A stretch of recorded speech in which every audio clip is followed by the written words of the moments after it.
وقد قال الله تعالى في كلامه المجيد أعوذ بالله من الشيطان الرجيم بسم الله الرحمن الرحيم يا أيها الذين آمنوا قوا أنفسكم وأهليكم نارا وقودها الناس والحجارة عليها ملائكة غلاظ شداد لا يعصون الله ما أمرهم ويفعلون ما يؤمرون صدق اللہ العظیم۔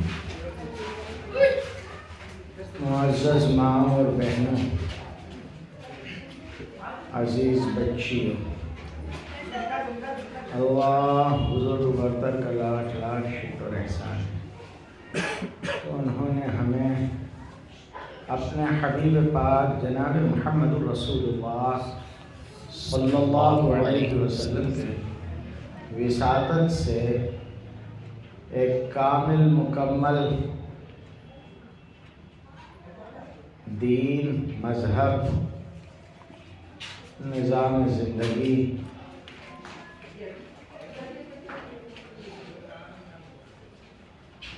اور اپنے معاشرے کے لیے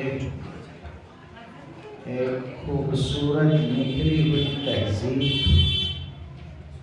اسلام کی شکل میں عنایت فرمائی۔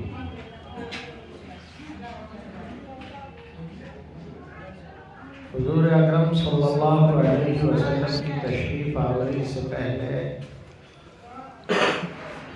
ہم نہ تھے، ہمارے پوروج موجود تھے، اور جتنے تھے سب نے انسانیت کمانے کھانے، پہننے اوڑھنے، مکان، دکان، کاروبار،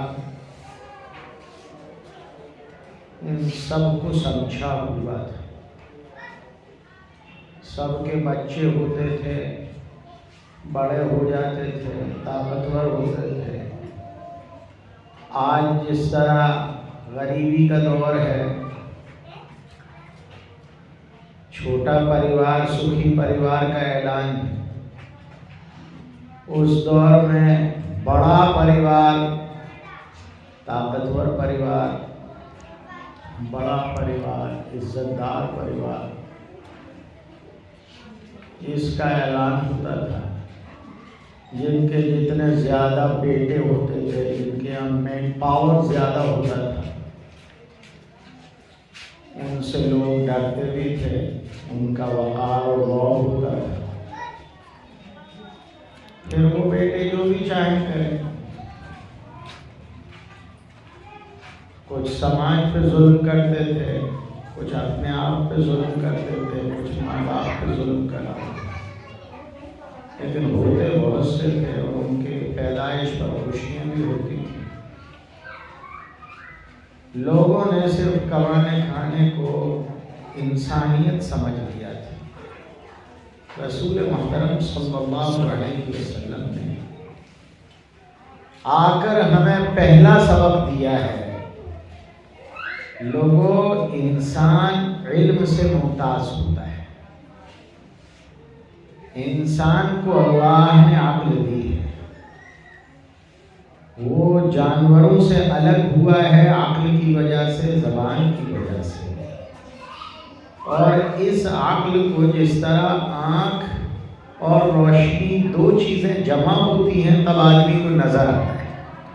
اکیلی آنکھ ہو تو آدمی کو نظر نہیں آئے گا، اکیلی روشنی ہو، آنکھ نہ ہو تو نظر نہیں آئے گا۔ روشنی اور آنکھ دونوں چیزیں جمع ہو جائیں تو آدمی کو نظر آئے گا۔ یہ راز جناب رسول اکرم صلی اللہ علیہ وسلم نے آ کر دنیا کو بتلایا کہ لوگوں، عقل بھی چاہیے اور اس کے ساتھ نور ہدایت چاہیے۔ ہدایت کی جب روشنی ہوتی ہے تو آدمی کو اچھا برا نظر آتا ہے۔ اچھے برے کی تمیز کرنے والے کو، اچھائی اپنانے والے کو، برائی سے بچنے والے کو انسان کہتے ہیں۔ اگر اس میں اچھے برے کی تمیز نہیں ہے تو قرآن نے اعلان کیا انہم الا کالانعام بل ہم اضل، یہ تو جانوروں کی طرح ہیں بلکہ ان سے بھی بدتر ہے، اس لیے کہ جانوروں میں کسی حد تک اللہ عز و جل نے اپنے بچاؤ کے، اپنی خوراک کے، اپنی دوا کے، اپنی اولاد پالنے کے سافٹ ویئر تو لگا رکھے ہیں، کم سے کم اتنا تو وہ کرتے ہی ہیں۔ یہ اتنے سارے بندر پھر رہے ہیں، یہ جو آپ کے یہاں وہ ویٹنری ڈاکٹر ہوں گے، یہ کس دن ان بندروں کا علاج کرنے گئے تھے؟ گھر میں پلے ہوئے بھینس گائے کا تو علاج یہ کر دیتے ہیں، بندروں کا علاج کرنے کون جاتا ہے؟ یہ شیر وغیروں کا علاج کرنے کون جاتا ہے؟ اللہ عز و جل نے ان میں اتنی صلاحیت رکھی ہے کہ یہ اپنی دوا پہچان لیتے ہیں، یہ اپنی خوراک پہچان لیتے ہیں، یہ اپنے ہم جنس کو پہچان لیتے ہیں، انہیں کیسے جینا ہے وہ یہ سمجھتے ہیں۔ بس انسان اس سے آگے کا ہے۔ یہ بتلایا گیا کہ جس میں پوری دنیا کی اچھے برے کی تمیز ہو اسے انسان کہتے ہیں، جو اچھے کو اپنائے برے کو چھوڑے اسے انسان کہتے ہیں۔ اور یہ بات نظر آتی ہے جب ہدایت کی روشنی ہوتی ہے۔ جناب رسول اکرم صلی اللہ علیہ وسلم نے پہلا اعلان کیا، لوگوں ہدایت کی روشنی میں علم حاصل کرو، پڑھو اور اپنے آپ کو مہذب بناؤ۔ انسانیت صرف کھانے پینے کا نام نہیں ہے، کھانے پینے کا صرف نام نہیں ہے، آپ اس سے آگے کے ہیں۔ سوچئے تو صحیح، آپ کی فطرت ہی ایسی ہے جس میں آپ اس سے آگے کے نظر آتے ہیں۔ سارے جانور گھاس کھا لیتے ہیں، دانے کھڑے کھا لیتے ہیں، آپ ایک مہذب مخلوق ہیں، کچھ الگ ہیں۔ آپ پیستے ہیں، کوٹتے ہیں، پکاتے ہیں، خوش نما بھی بناتے ہیں اور خوش ذائقہ بھی بناتے ہیں، پھر کھاتے ہیں۔ یہ دوسروں میں تو نہیں پایا جاتا، یہ آپ کا امتیاز ہے۔ کوئی جانور کپڑے نہیں پہنتا، آپ دیکھیے آپ کپڑے پہنتے ہیں، اور کپڑا مستقل ایک فن ہے آپ کے لیے، بنانا، کاٹنا، سینا، اس کو زیب تن بنانا، جسم کے لیے خوبصورتی کا سبب بن جائے، وہ ایسا بنانا یہ آپ کی فطرت میں داخل ہے، آپ اس کو ایسا بنانے کی کوشش کرتے ہیں۔ دوسرے جتنے بھی جانور ہیں وہ یا تو پہاڑوں کی گفاؤں میں رہ لیتے ہیں یا جھاڑیوں میں رہ لیتے ہیں، انہی پتوں سے گھونسلے بنا لیتے ہیں۔ آپ کی شان یہ ہے کہ آپ عالی شان مکانات بناتے ہیں، یہ ایک فطرت ہے نا آپ کی، آپ الگ ہیں، یہی تو پتہ دیتا ہے کہ آپ دنیا کے نہیں ہیں، آپ آسمان سے آئے ہیں۔ اگر یہاں جیسے ہوتے تو آپ بھی کپڑے نہیں پہنتے، یہاں کے ہوتے تو آپ بھی پکا ہوا نہیں کھاتے، یہاں کے ہوتے تو آپ یہاں جیسے جیتے یہیں کھنڈروں میں رہ لیتے، لیکن آپ ایسے نہیں رہتے، آپ مکان بناتے ہیں، آپ لباس بناتے ہیں، آپ خوراک بناتے ہیں۔ اسے معلوم ہوتا ہے کہ آپ کا ذوق نفاست یہ آپ کو کسی دوسرے پلینٹ سے آنے کا پتہ دیتا ہے، آپ کہیں اور کے ہیں اور آپ کا مزاج کچھ الگ ہے، آپ اچھے برے کو سمجھتے ہیں، یہ آپ میں ڈالا گیا ہے۔ تو اب اچھا کیا ہے، برا کیا ہے، اس کو ہدایت کی روشنی میں سمجھو، اور انسان یہ سب اسباب جمع کرنے سے بڑا نہیں ہو جاتا۔ اگر کوئی ایسا باروب ہے جس سے سب ڈرتے ہیں تو شیر سے بھی ڈرتے ہیں، بگھیرے سے بھی ڈرتے ہیں لوگ، اب تو لوگ کتوں سے بھی ڈرنے لگے ہیں، عورتیں نہیں ڈرتی۔ ابھی میرے یہاں ایک جوڑا آ گیا تھا، شوہر بیوی دونوں آ گئے تھے، دونوں دماغی مریض تھے بیچارے، دونوں کی دوائیں چل رہی تھیں۔ اب جب وہ نیچے اترے تو مجھے عشاء کی نماز پڑھنے کے لیے نیچے جانا تھا، پیچھے سے وضو کر کے تالا لگا کے میں نیچے اترا، تو میں نے نیچے یہ منظر دیکھا کہ دروازے کے باہر وہ کالونی میں ایک صاحب ہیں، انہوں نے کئی کتے پال رکھے ہیں، تو وہ کتے وہاں پھرتے رہتے ہیں۔ اب چونکہ ہم لوگ اس کالونی میں رہتے ہیں اس لیے ہم سے وہ کچھ نہیں کہتے بیچارے، تو وہ بیوی باہر نکل گئی، شوہر کتے کے ڈر سے اندر کھڑے، اب بیوی کہہ رہی ہے کہ جب اس نے مجھے کچھ نہیں کہا تو تجھے کیوں کاٹے گا، تو باہر تو نکل. وہ کہہ رہا ہے مجھے ڈر لگ رہا ہے. پہلے کتا بھاگا. اب کتے کا مسئلہ یہ ہے کہ کتے کا تو یہ گھر ہے، وہ تو رہتا ہی اسی گلی میں ہے، اس کو بھگائیں گے کہاں.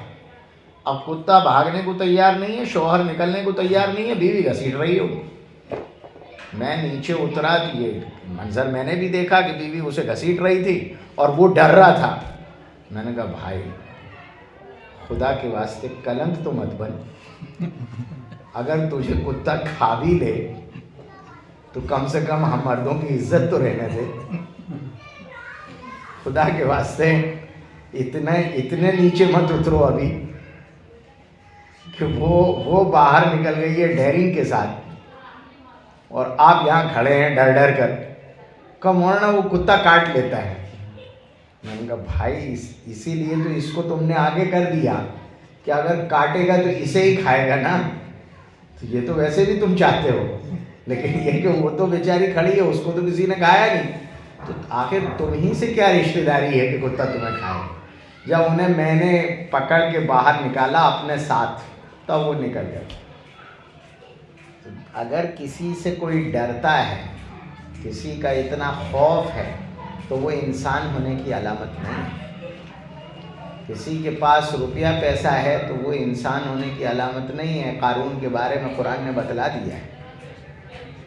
کسی کے پاس حکومت ہے تو وہ بہت زیادہ عقل مند ہونے اور بڑے ہونے کی علامت نہیں ہے. ابراہیم علیہ السلام کے واقعے میں 3 پارے میں سورہ بقرہ میں ہی قرآن پاک نے یہ بتلایا ہے کہ ابراہیم علیہ السلام نے کہا تھا کہ دیکھ اس اللہ کو مان جو انسان کو پیدا کرتا ہے، موت دیتا ہے، پوری دنیا کو پیدا بھی کرتا ہے، موت بھی دیتا ہے. تو پاگل بادشاہ نے قیدی 2 بلائے اور ایک کی گردن اڑا دی اور ایک کو زندہ بھگا دیا کہ دیکھ میں بھی مارتا ہوں، میں بھی زندہ کرتا ہوں. ابراہیم علیہ السلام نے کہا اچھا یہ بات ہے تو خیر ایک کام کر، میرا خدا وہ ہے جو سورج کو مشرق سے نکالتا ہے اور مغرب میں اس کو غروب کرتا ہے، تم اس کا الٹا کر کے دکھا دو. اب یہ کہاں سے کریں؟ فَبُهِتَ الْمَلِكُ وَكَانَ بَلِيدًا جِدًّا، بہت بڑا پگلا تھا.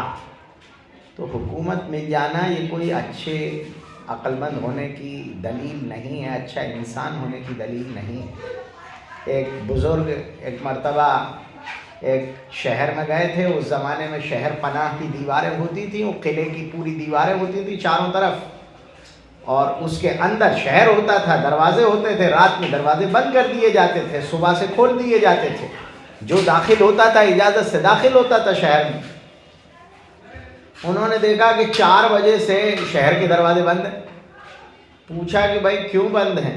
کہ بادشاہ کا باز کھو گیا ہے. جو انہوں نے پرندے شکار کرنے کے لیے باز پالا تھا وہ کھو گیا ہے، تو اس کو ڈھونڈ رہے ہیں، اس لیے دروازے بند کر دیے. وہ بزرگ بیچارے سر پہ ہاتھ رکھ کے بیٹھ گئے، اللہ کی طرف متوجہ ہوئے کہ یا اللہ یہ کیا تماشا ہے. اس پگلے کو آپ نے حکومت دی ہے جس میں اتنا تمیز نہیں ہے کہ باز پیروں سے نہیں چلتا پروں سے اڑتا ہے، اس کے لیے دروازے بند کرنے کی کیا ضرورت ہے؟ وہ اڑ کے بھاگا ہوگا جہاں بھی گیا ہوگا، تو دروازے سے اس کا کیا لینا دینا ہے؟ ادھر سے اللہ کی طرف سے الہام ہوا کہ اچھا ایک کام کرتے ہیں کہ تم سے یہ ولایت، بزرگی، ہدایت سب چھین لیتے ہیں اور تمہیں حکومت دے دیتے ہیں. بولو تیار ہو؟ کہ نہ بابا نہ، اندھیرے میں کہاں ٹامک تو یہ ماریں گے. یہ ہدایت کے بغیر ہم اندھیرے میں ہیں. رسول اکرم صلی اللہ علیہ وسلم نے ہمیں ہدایت کا نور دے کر ہماری عقل کو دنیا پہچانتا کیا ہے. ہم اچھے برے کو سمجھتے ہیں قرآن کے نور سے، ہم رشتوں کو سمجھتے ہیں ہدایت کے نور سے، ہم دنیا میں خیر بنتے ہیں ہدایت کے نور سے، ہم اولاد کو مستقبل کے لیے اچھا بنانا چاہتے ہیں ہدایت کے نور سے، ہم اپنے معاشرے کو اور اپنے سماج کو رسول اکرم صلی اللہ علیہ وسلم کی طرف سے ملی ہوئی ہدایت سے غمخوار، ہمدرد اور خیر والا معاشرہ بناتے ہیں۔ یہ صرف حضور اکرم صلی اللہ علیہ وسلم کے در سے یہ روشنی ملتی ہے، باقی سب تاریک ہے۔ اگر ہدایت کا نور ہے تو صرف اور صرف جناب رسول اکرم صلی اللہ علیہ وسلم، ورنہ تو لوگوں کو پیشاب اور دودھ کی تمیز نہیں ہے، ورنہ تو لوگوں کو پانی اور شراب کی تمیز نہیں ہے، ورنہ تو لوگوں کو اپنی اولاد، بیٹی، بیوی، ماں اور بہن کی تمیز نہیں ہے، ورنہ تو لوگوں کو کپڑے پہننے کی تمیز نہیں ہے، کس کے سامنے پہننا ہے اور کس کے سامنے کھلے پھرنا ہے، اس کی تمیز نہیں ہے۔ اگر ہدایت کا نور موجود نہیں ہے تو دنیا اندھیری ہے، اگر ہدایت کا نور اور قرآنی تعلیم نہیں ہے تو دنیا جاہل ہے۔ کسی کو یہ نہیں معلوم ہے کہ زندگی گزارنا کیسے، کیسے زندگی گزارنا۔ میں لوگوں کو سنایا کرتا ہوں کہ زندگی گزارنے کا حال جب اسلام نہ ہو تو آدمی الٹا ہو جاتا ہے، ہر چیز میں آپ کو الٹا نظر آئے گا، ہر جگہ۔ یہ برتھ ڈے مناتے ہیں نا، یہ برتھ ڈے میں کیا کرتے ہیں؟ ایک تو کیک لاتے ہیں، مجال تو ہے زردہ بنا جائیں، کبھی شیر خورما بنا لیں برتھ ڈے میں۔ اندھ بھکت جو آیا ہے وہی کریں گے جو انگریز دے گیا ہے، اس کی یہاں یہی مٹھائی ہوتی تھی، اس کو اس کے علاوہ آتا نہیں تھا کچھ، سرد ملک کا تھا، تو تم تو یہاں کچھ اور بنا لو نا بھائی، روح افزا کا شربت پی لو۔ بالکل نہیں، جیسے وہ محرم میں سبیل لگائیں گے، چاہے سردی پڑ رہی ہو لیکن شربت ہی بانٹیں گے، مجال تو ہے چائے پلا دیں۔ میں نے لوگوں سے کہا کہ بھائی چائے پلا دو، سردی پڑ رہی ہے، کہا نہیں سبیل میں تو شربت ہی ہوگا۔ یہ کیا ہے؟ اسی کو کہتے ہیں اندھا پن۔ برتھ ڈے میں آپ نے دیکھا ہوگا جب اس کو منانا شروع کرتے ہیں تو پہلے سے موم بتیاں جل رہی ہوتی ہیں، ان کو بجھا دیتے ہیں، دیکھا ہوگا۔ اور ادھر آپ دیکھیں گے کہ جب کسی کو کوئی مر جاتا ہے اور اس کو شردھانجلی پیش کرنی ہے تو موم بتی جلا کے کرتے ہیں۔ ارے اللہ کے بندو، یہ اس کی زندگی کا چراغ بجھ چکا ہے، تو تمہیں چاہیے یہ کہ تم موم بتی بجھا دو تاکہ اس کی موت کی علامت بنے، تو وہاں تو جلا دیتے ہیں۔ اور یہاں اس کی ورش گانٹھ منا رہے ہو، سالگرہ منا رہے ہو، اس کی آپ برتھ ڈیٹ بنا رہے ہو، تو یہ تو اگلے سال کے لیے شبھ کامنائیں لے کر آئے ہو کہ بھائی اگلے سال بھی یہ زندہ رہے، تو اس کی زندگی کا تو ایک چراغ اور جلاؤ۔ یہ نیک فالی لیتے ہوئے کہ بھائی اتنے چراغ زندگی تو ہو گئے، ایک سال یہ اور زندہ رہے، تو جہاں جلانا ہے وہاں بجھاتے ہیں، جہاں بجھانا ہے وہاں جلاتے ہیں۔ عورتوں کو سردی زیادہ لگتی ہے، ان کے بدن میں برودت ہوتی ہے تو انہیں کپڑے کم پہنائیں گے، اور جنہیں سردی کم لگتی ہے، مردوں کو ان کے بدن میں حدت ہوتی ہے، ان کو کپڑے زیادہ پہنائیں گے، 3 پیس پہنائیں گے ان کو۔ ارے بھائی یہ کیا ہے؟ کہ جب ہدایت نہیں ہوتی تو آدمی الٹا ہو جاتا ہے۔ جیسے دیکھا نہیں ہے، ہدایت تھی تو کرتا اوپر تھا، پاجامہ نیچے تھا، جب ہدایت گئی تو الٹے ہو گئے، پاجامہ اوپر آ گیا، کرتا اندر چلا گیا۔ ہر چیز میں آپ دیکھیں گے الٹے ہوتے ہیں۔ جب ہدایت تھی تو عورتیں اندر رہتی تھیں، کچن اندر ہوتے تھے، جب ہدایت گئی تو کچن دروازے پہ آ گیا۔ پوچھا یہ کیوں؟ کہ کوئی بھی آئے گا تو کچن میں سے نظر آئے گا۔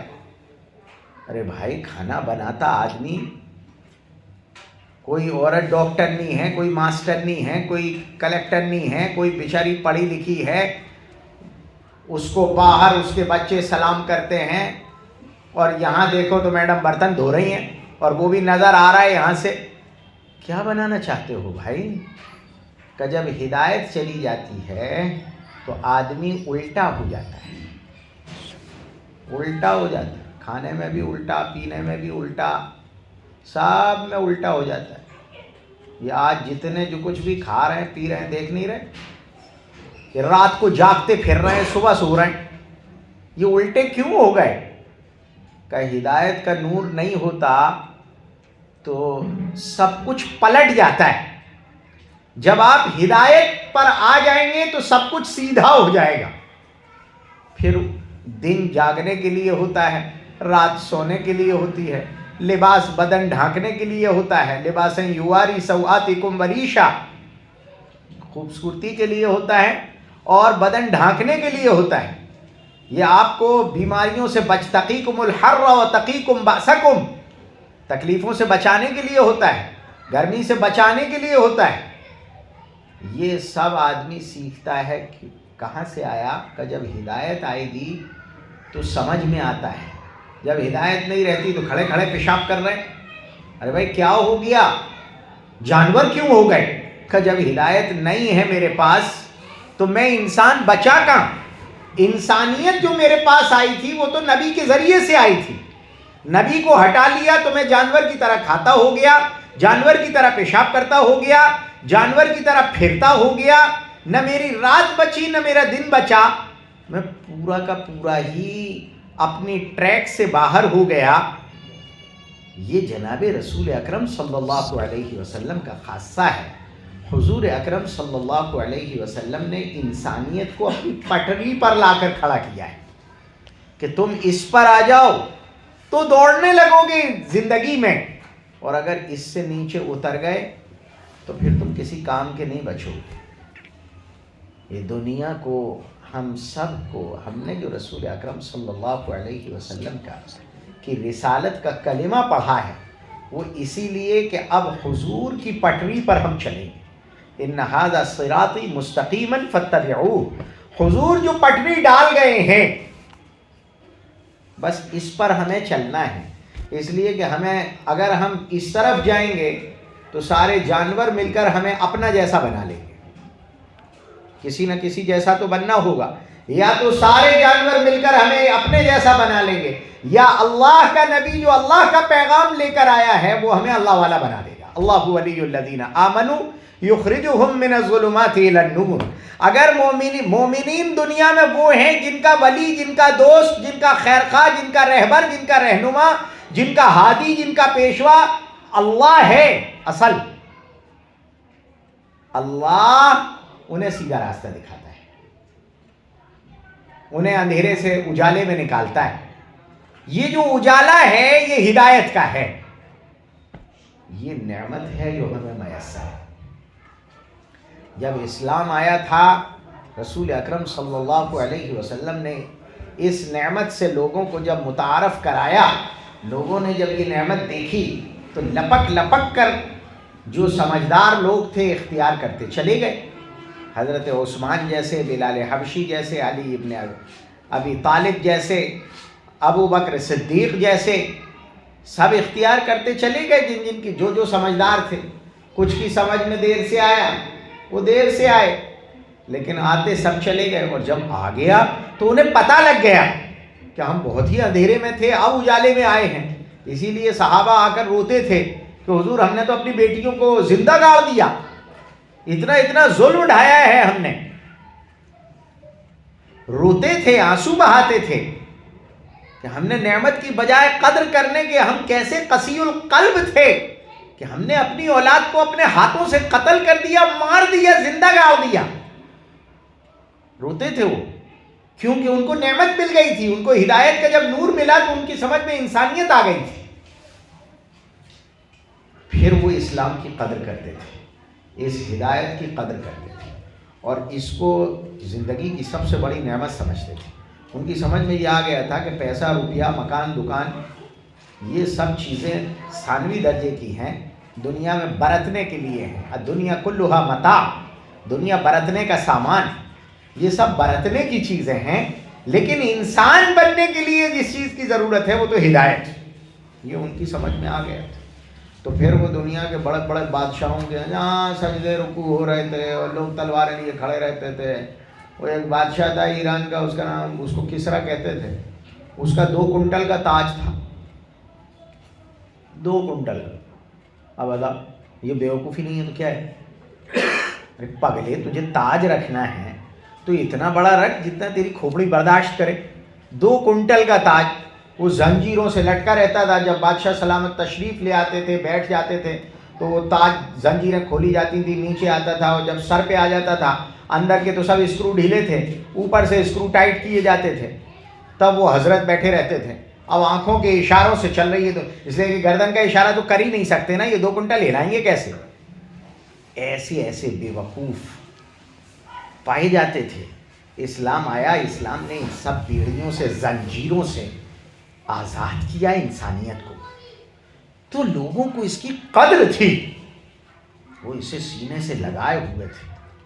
وہ جہاں جاتے تھے لوگوں سے کہتے تھے کہ یہ ہلاکت کے راستے چھوڑو، یہ ہلاکت و تباہی کے راستے چھوڑو، یہ انسانیت کے اونچ نیچ کے راستے چھوڑو، یہ برائیوں اور بے حیائیوں کے راستے چھوڑو، یہ ناچنے کودنے اور ڈھول تماشوں کے راستے چھوڑو، یہ بندر بننے سے بچو، انسان بنو۔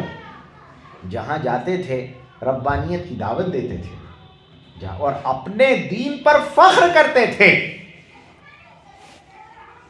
یہ حال چلا ہمارا 1000 سال تک کہ ہم نے اللہ کی ہدایت کو سینے سے لگایا اور اس پر فخر کیا، اور انسان بن کر خود بھی جیے اور دوسروں کو انسانیت بتائی کہ انسانیت کہتے کس کو ہے۔ ہم نے زیور پہننے کا تمیز سکھایا، لباس پہننے کا تمیز سکھایا۔ ہم سے پہلے نہ لوگوں کو ٹوپی لگانے کا تمیز تھا، نہ سر ڈھانکنے کا تمیز تھا، نہ داڑھی رکھنے کا تمیز تھا، نہ لباس پہننے کا تمیز تھا، نہ کھانے کا تمیز تھا۔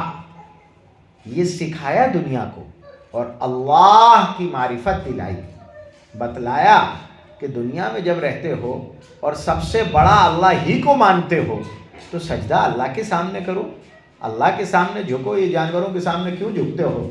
پتھروں کی مورتیوں کے سامنے کیوں جھکتے ہو؟ اللہ سے لو لگاؤ، وہ کرتا دھرتا ہے، وہ پالنہار ہے، وہی پیدا کرتا ہے، وہی مارتا ہے، اور وہی زندگی گزرواتا ہے۔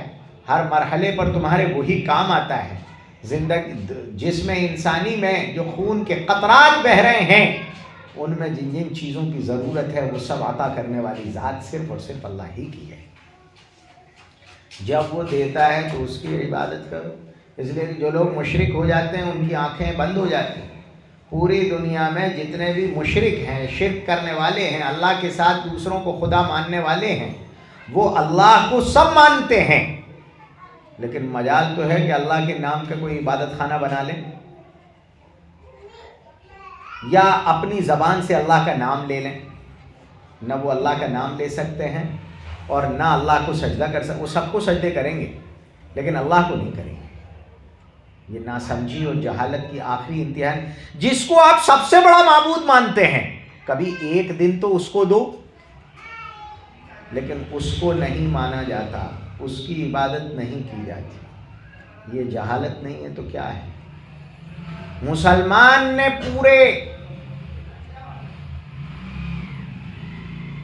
جذب کے ساتھ، یقین کے ساتھ اپنا دین دنیا کو سمجھایا بھی، بتایا بھی، اور پورے فخر کے ساتھ خود عمل کیا کہ مجھے انسانیت مل گئی، مجھے ہدایت مل گئی۔ وہ ہمیشہ دوسروں کی جہالت پر اس لحاظ سے ہنستا رہا کہ یہ کتنی بڑی بیوقوفی کر رہے ہیں، اور اس لحاظ سے کوڑھتا رہا کہ انسان ہو کر کتنے نیچے اتر گئے۔ اسی لیے وہ دعوت دیتا رہا، لوگوں کو سمجھاتا رہا، اور خود عمل کرتا رہا، اور اپنے دین کو سربوپری بتلاتا رہا۔ یہ جو 400 سال اخیر کے آئے ہیں، جن میں امت اسٹیج سے اتر گئی اور مشرکین کو، غیر مومنین کو پھر سے موقع ملا اسٹیج پر بیٹھنے کا، حکومت کرنے کا، دنیا میں پھیل جانے کا، اپنے جس کو وہ مذہب کہہ رہے تھے اس کو رواج دینے کا، اور جو اوٹ پٹانگ کام وہ کر رہے تھے اس کو تہذیب کہنے کا۔ اور اس تہذیب کو پھیلانے کا اسلام کی دشمنی میں، اسلام کی دشمنی میں وہ جو کچھ پرانا اوٹ پٹانگ تھا انہی سب چیزوں کو پھیلانے کا موقع ملا. مسلمان سکڑتا چلا گیا، حکومت بھی گئی، پیسہ بھی گیا. پھر ایک دور آیا جب انہیں جاہل رکھا گیا، اس لیے کہ حرام ملا کر دنیا کی چیزوں کو برتنے کی تعلیم بھی حرام کو ملا کر دی گئی. مسلمان حرام سے بچنے گیا تو تعلیم نہیں لے سکا. آج تک یہ کلنک ہم پر ہے نا کہ ان کی عورتیں نہیں پڑھتی، ان کی لڑکیاں نہیں پڑھتی. کیوں نہیں پڑھی؟ اس لیے کہ آپ نے کوئیڈ دیا تھا، آپ نے کوئی ایجوکیشن دیا تھا، آپ نے لڑکے لڑکیوں کو ساتھ پڑھایا تھا، تو ہم نے اپنی بچیوں کی عزت بچانے کے لیے ہٹایا تھا. اب آپ نے اس کے علاوہ ہمارے لیے چارہ نہیں رکھا تو ہم نے جاہل رہنا منظور کیا، عزت بیچنا منظور نہیں کیا. تو ہم پر یہ کلنک آیا کہ آپ پڑھاتے نہیں ہیں. جب بات بڑھتی چلی گئی اور یہ سب برائیاں پھیلتے پھیلتے ایک وقت آیا فیشن بن گئی، اب تو قانون بن گئی. یہ حالت ہو گئی اور مسلمان ایک حد تک کیا آخری حد تک پیچھے چلا گیا. دنیا میں دوسرے لوگ پھیلتے چلے گئے، وہ مالدار ہوتے بھی چلے گئے، عہدے اور منصب پر آ گئے، حکومت میں بھی آ گئے، اور دنیا برتنے کی چیزیں پڑھ بھی لیں، ان کو استعمال بھی کرنے لگے. وہ ڈاکٹر انجینئر ہو گئے، پروفیسر ہو گئے، میڈیا میں آنے لگے. یہ سب جب ہوا تو مسلمان مرعوب ہو گیا، اس پر رعب طاری ہو گیا، اور وہ یہ سمجھا کہ میرا اسلام واقعی میرے لیے رکاوٹ بن گیا ہے، مجھے اسلام کے بندھن سے آزاد ہونے کی ضرورت ہے. اگر ہم اسلام کی بیڑیاں ڈالے رہیں گے تو ہم آگے نہیں بڑھ پائیں گے.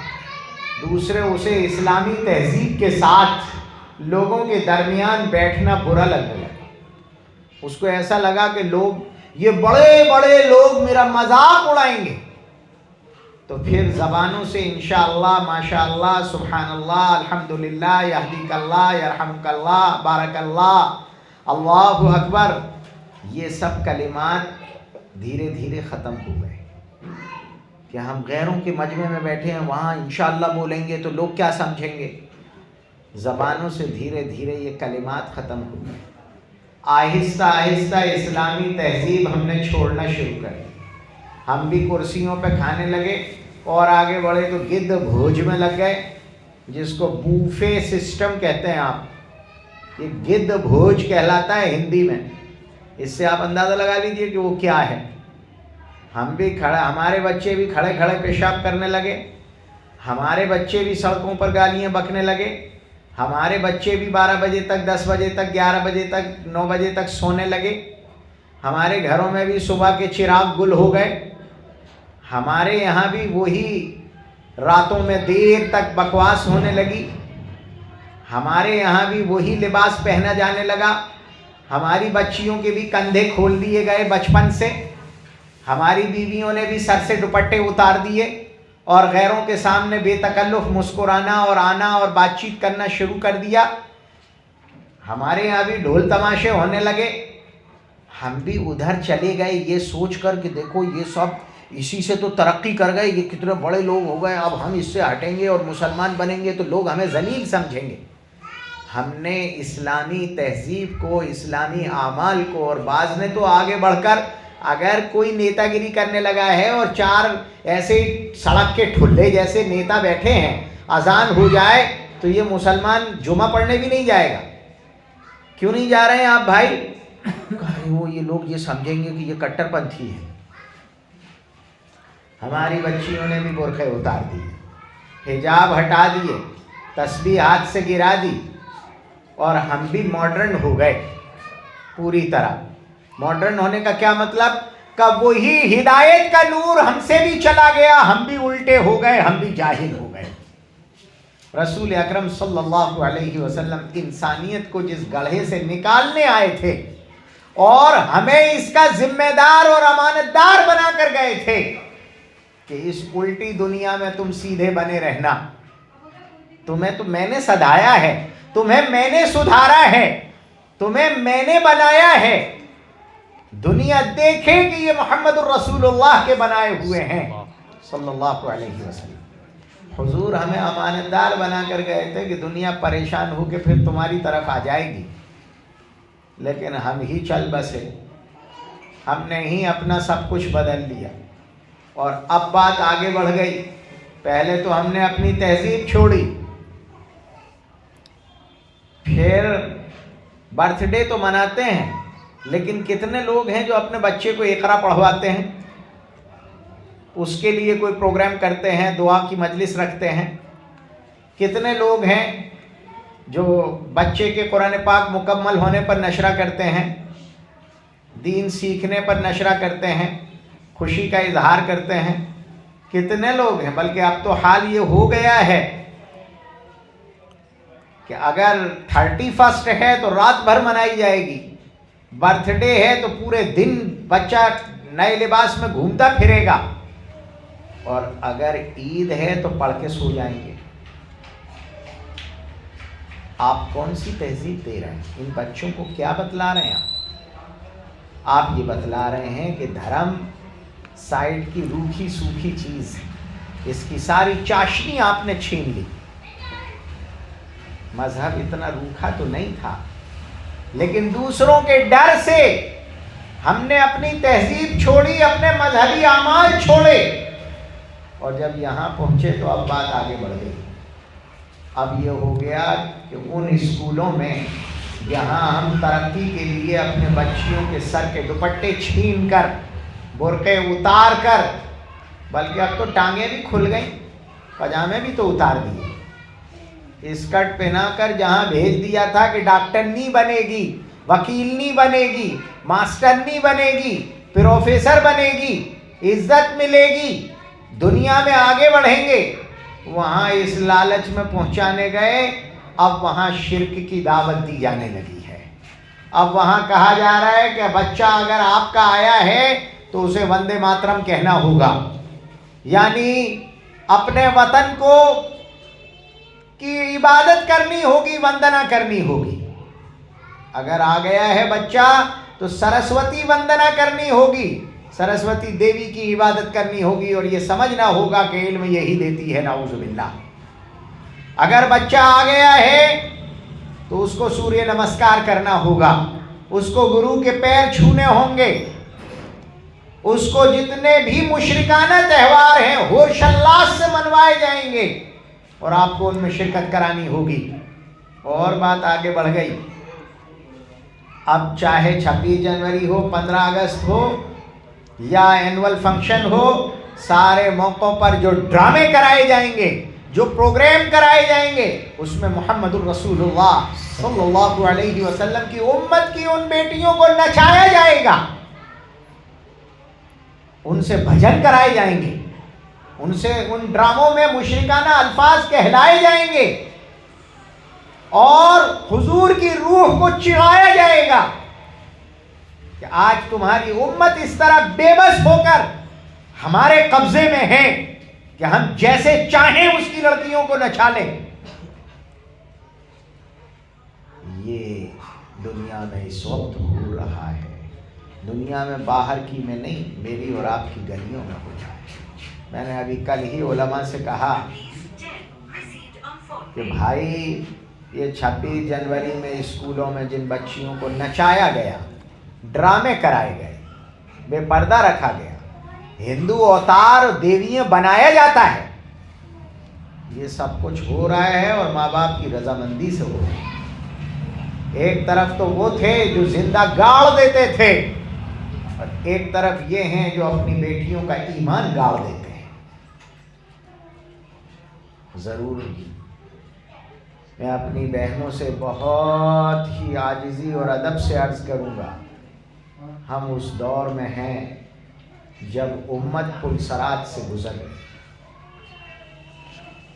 ایک طرف شرک کی دہکتی کھائی ہے، اور ایک طرف ایمان اور اسلام کی راہ ہے۔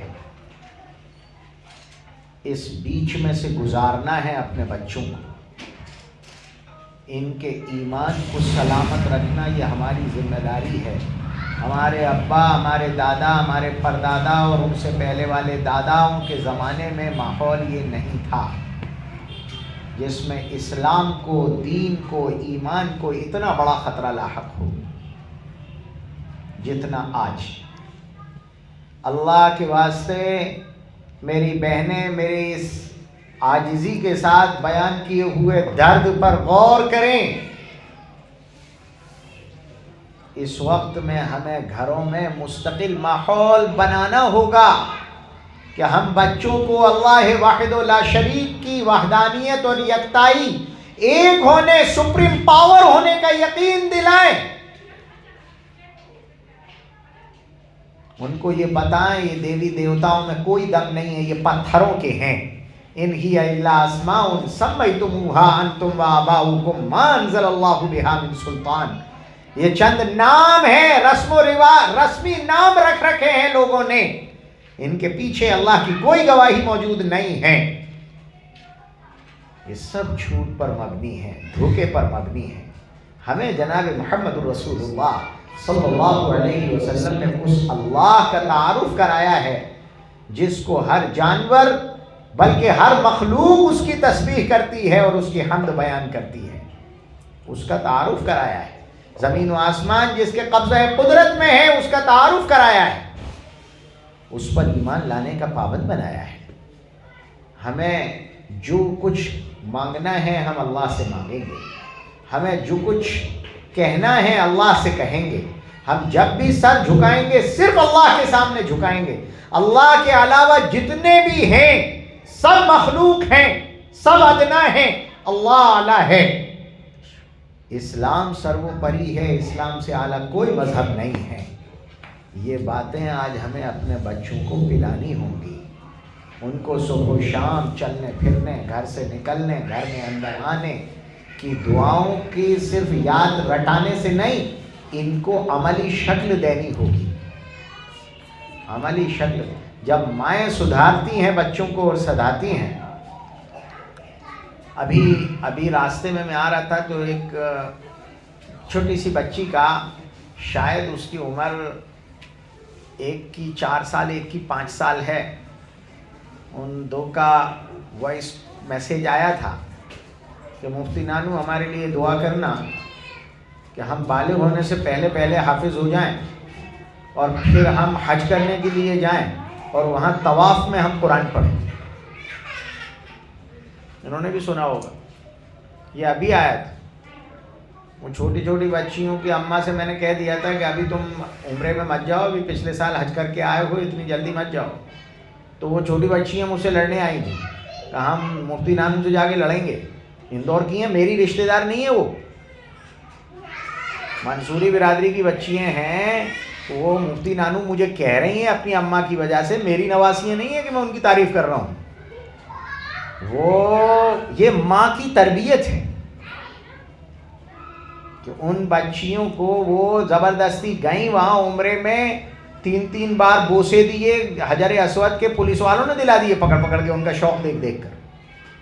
اور راتوں کو اٹھنا، تہجد کے وقت میں مسجد پہنچنا اور وہاں موجود رہنا، لوگوں کو زمزم پلانا اور وہاں دوڑ کے طواف کرنا، یہ سب وہاں کر کے وہ واپس آئے. مجال تو ہے اسکول میں کوئی شرکیہ عمل ان سے کرا تو لے. ایسے لوگ بھی موجود ہیں. اگر ماں تربیت کرتی ہے تو بچے کا ایمان بھی بچتا ہے، ماں تربیت کرتی ہے تو بچے کے اعمال بھی بچتے ہیں. میری پیاری بہنوں، میں بہت بہت کوڑھے ہوئے درد بھرے دل سے عرض کرتا ہوں، اللہ کے واسطے ان حالات میں اپنے فرض کی، اپنی ذمہ داریوں کی فکر کریں اور اس کا احساس کریں. ہم وقت گزاری کے لیے اس دنیا میں نہیں ہیں. اگر آج وقت گزار لیا بے توجہی کے ساتھ تو یاد رکھیے آئندہ نسلوں کو ہم مومن نہیں چھوڑ پائیں گے. جتنی تیزی سے ارتداد آ رہا ہے، یہ تو ایک پکچر ہے صرف قریب کی، ورنہ دوسری پکچر جو ایلومناٹیز نے مستقل، یہ ایلومناٹیز کا نام سن کر آپ لوگوں کو بھی نیا سا لگتا ہوگا، یہ نوح علیہ السلام کے زمانے سے ہیں، آج اس وقت میں یہ پوری دنیا میں اپنے شباب پر ہیں، یو این او میں بھی وہی لوگ ہیں جو یہ ایلومناٹیز ہیں۔ سپر پاور جتنے بھی ممالک ہیں ان کے صدر بن ہی نہیں سکتے جب تک وہ ایلومناٹیز نہ ہو۔ شیطان پرستوں کو کہتے ہیں، جو ڈائریکٹ شیطان کی پوجا کرتے ہیں، اسی کو مانتے ہیں اور اسی کے پیغام کو پھیلانا اپنا فرض سمجھتے ہیں۔ وہ ایلومناٹیز نے اس وقت انٹرنیٹ پر جو جال پھیلا رکھا ہے لڑکیوں کو ٹریپ کرنے کے لیے، باپردہ باپرقع لڑکیوں کو ٹریپ کرنے کے لیے، وہ تنہائی میں رہتے ہوئے ان بچیوں کو جتنی تیزی سے جس طرف لے جا رہے ہیں، یہی انسٹاگرام پر، یہی واٹس ایپ پر، یہی فیس بک پر کس ذریعے سے کیسے کیسے گروپ بنا بنا کر ان بچیوں کو ٹہلا بہلا کر اور اپنے ٹریپ میں لیا جاتا ہے، اور پھر ان سے کیا کیا کرایا جاتا ہے، ان کی سوچ اور فکر کیسی بنائی جاتی ہے اور کس طرح ان کی زندگی برباد کی جاتی ہے، یہ مستقل ایک عنوان ہے۔ اگر اسے سمجھنا ہے تو ہماری یوٹیوب کی مستقل ایک چینل اس پر چلا رہے ہیں ہم لوگ اس وقت، اس کو دیکھ کر آپ کے رونگٹے کھڑے ہو جائیں گے۔ بچیاں کہاں کہاں پہنچ گئیں، کیسے کیسے علاقوں۔ ان کو بچانا ہے تو ذکر اللہ میں لگاؤ، ان کو بچانا ہے تو قرآن پاک سے جوڑو، ان کو بچانا ہے صرف قرآن اکیلے پڑھا لینے کو یہ نہ سمجھیں یہ ٹیوشن پڑھوانے والے کہ ہم نے اپنے بچوں کو دین دے دیا۔ الفاظ قرآنی پڑھا لینے کا نام دین منتقل کر دینا نہیں ہے۔ آپ کو توحید، رسالت، آخرت کا اعتقاد بھی دینا ہوگا، آپ کو انسانی زندگی میں رسول اکرم صلی اللہ علیہ وسلم کی تعلیمات سے مزین اعمال بھی دینے ہوں گے، حضور کی تعلیم پہنچانی ہوگی، اسی کو اسلام کہتے ہیں۔ یہ اگر پہنچانے میں آپ کامیاب رہے تو امید ہے کہ آپ کی نسلیں ایمان بچا لے جائیں۔ اس کے لیے پہلے اپنے آپ کو سدھانا اور سدھارنا پڑتا ہے۔ اگر میں شرابی ہوں تو میں اپنے بچے کو کس منہ سے شراب سے ہٹا سکتا ہوں؟ پہلے ہمیں اپنے آپ کو بدلنا ہوگا، اولاد کی خاطر بدلنا ہوگا۔ جس طرح اولاد کی خاطر، ان کے اسکول جانے کی خاطر صبح سے اٹھ جاتے ہیں اور ناشتے بناتے ہیں۔ میرے پاس آتے ہیں لوگ کہتے ہیں مولانا بچوں کے صدقے میں ہمیں بھی ناشتہ مل جاتا ہے، اس لیے کہ اماں بچوں کا لنچ باکس بنانے کے لیے اٹھتی ہے تو صدقے میں ہمیں بھی مل جاتا ہے، ورنہ ہمیں کون پوچھتا ہے۔ یہ جس طرح بچوں کی یہ فکریں کی جاتی ہیں، ان کے ایمان کی فکر کریں اور ان کو عادی بنائیں اللہ کے ذکر کا، تسبیحات کا، نمازوں کا، پاکی کا، اور ان کو سب سے پہلے خود استاد بنیں، خود عمل بھی کریں، اور ان کو اللہ سے ڈر، اللہ کا خوف، اللہ کے احکام کی پابندی اور رسول اکرم صلی اللہ علیہ وسلم سے عشق اور محبت کی تعلیم انہیں دیں۔ یہ آپ کا فرض ہے۔ اگر یہ کیا تو کل قیامت میں آپ کامیاب ہیں، اگر یہ کر گئے تو کل آپ کے اولادیں جو کچھ کر رہی ہوں گی اس کا صدقہ جاریہ آپ کو مل رہا ہوگا۔ اگر غیر ذمہ دارانہ انداز میں زندگی گزار لی تو یاد رکھیے آپ مر جائیں گی، شاید آپ کا نماز جنازہ پڑھنے والی بھی یہ اولاد نہیں ہوگی۔ اللہ ہمیں اپنی ذمہ داریوں کا احساس نصیب فرمائے۔ شاید آپ لوگ یہ سوچ کر آئے ہوں کہ دور سے کوئی مولوی آیا ہے بڑا لچھے دار بیان کرے گا، میں مجبور ہوں، نہ میں میٹھا بیان کر سکتا نہ لچھے دار بات کر سکتا۔ یہ ایک درد ہے جو میرا نہیں ہے، اگر غور سے سنو تو رسول اکرم صلی اللہ علیہ وسلم کی قبر اطہر سے یہی صدائیں آ رہی۔ کاش کہ ہم امتی ہونے کی خاطر ان آوازوں کو سننے والے اور اس درد اور طلب کو سمجھنے والے ہوتے اور اپنی نسلوں کے لڑکھڑاتے قدم اسلام پر جمانے والے بن جائیں۔ اللہ ہم سب کو اس کی توفیق عطا فرمائے۔ آمین۔ وآخر دعوانا الحمدللہ رب العالمین۔